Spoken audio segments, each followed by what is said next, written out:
Hi there guys, Adam from the Beard Solution here, back with another video for the Beard Necessities series. This time I'm going to be doing a video on beard oil and beard balm and what you use these bad boys for, how often you should use them and things like that. So without further ado, let's get into this video. Yo, I done 6 shows in a row, so my voice is hurting. Fans wanna hear what you're in person. Oi, oi. She want a man from Brum, but she settled with a boy from Burton. I still see feds on the block, still see the boy them lurking. He thinks I'm a poisonous person, inside the boyfriend's burning. There's too many keyboard warriors.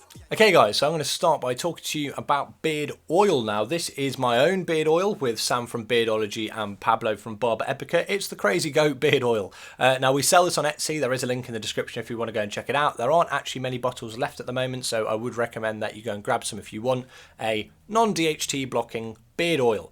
Now that's a point that I'll touch on in a moment regarding DHT blockers, but that's why I use this one. It doesn't have any DHT blockers in, which as a minoxidil beard user, that's something that's particularly important to me. I try and avoid them where possible.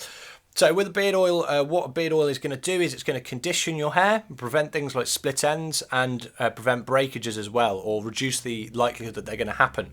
Now minoxidil dries out your facial hair quite significantly, so it's recommended that you use a beard oil at least once a day. I don't always use beard oil. I probably use it maybe 4 or 5 times a week, but really I should be using it every day. Now the good part about an oil is that if you use a wooden comb as well, you'll probably find that some of that oil will get kind of soaked into that comb, so when you rebrush it you'll get some of those oils transferred back to your beard.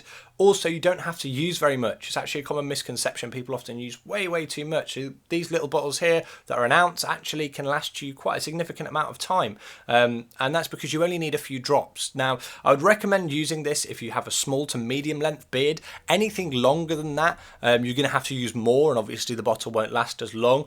In terms of DHT blockers, as I say, that's blocking the hormone that is responsible for facial hair. They're really good for the scalp, so a lot of companies follow on from the wrong assumption that they're therefore going to be good for your beard. That they're not. Some of them might be good at conditioning, but they might in theory inhibit the linear growth of your facial hair. That doesn't mean your facial hair won't grow. It just might mean that it grows slower, or in the case of hair that is maturing, it might make the maturation process take longer. So I would recommend getting one without. Now, in terms of what a beard oil is not going to do for you, it's not going to make your beard grow. It's not going to make your beard grow faster or longer, with maybe the exception of things like peppermint, although that isn't 100% proven. But nothing out there is 100% proven to actually make it grow. And most of them that, as I say, will say that they will make your beard grow, actually won't. They'll do the opposite. They'll actually slow down growth. So I would avoid buying an oil if it's just because it says the word growth on it. If you want to use DHT blockers, go ahead, feel free. But just because it says growth, don't trust that. It doesn't mean it's actually going to make your facial hair grow any longer. So that's my kind of 2 cents on that. This beard oil, even this beard oil, we always say it's not going to make your facial hair grow. It is literally just for conditioning it. There are too many companies out there, commercial companies, that play on people's wants and fears and worries to make their beard grow, or if they have no beard, they think that by slapping an oil on it's going to work. That's not the case, unfortunately. What they're going to do, last point I'll make, is condition your beard. Okay, so use it every single day if you can, a few drops to a medium or short length beard. You can use it for a longer beard, but you are going to have to use more.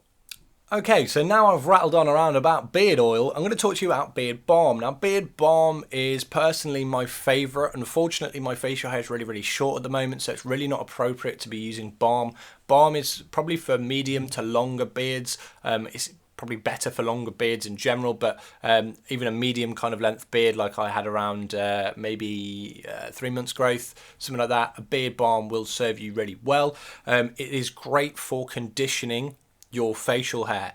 The only downside with balm is that it's full of DHT blockers usually, and you can't avoid it. There are always going to be DHT blockers in balm because most of the base of balm is either shea butter or cacao butter, and they are both DHT blockers. So balms, I would say, if you are going to use them, it's up to you, but I would use them sporadically.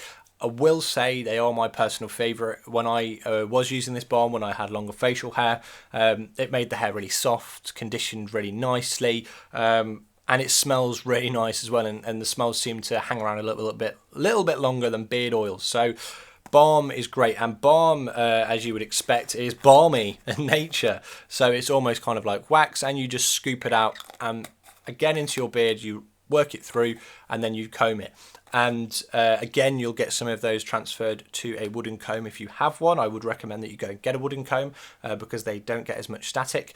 But again, try and find beard balm with as little DHT blockers as possible. Now, I'll put a link to Beardology's list of DHT blockers in the description as well, and I'll also put a link to his video on how to make your own beard balm, as well as a video of mine of how to make your own beard oil. Now, in terms of beard balm and making your own, even his recipe does have DHT blockers in, which he does make very clear in the video, but as I say, you're never going to get away with that with a balm. So it's kind of a, you've got to kind of weigh up the pros and cons. The same with oils as well.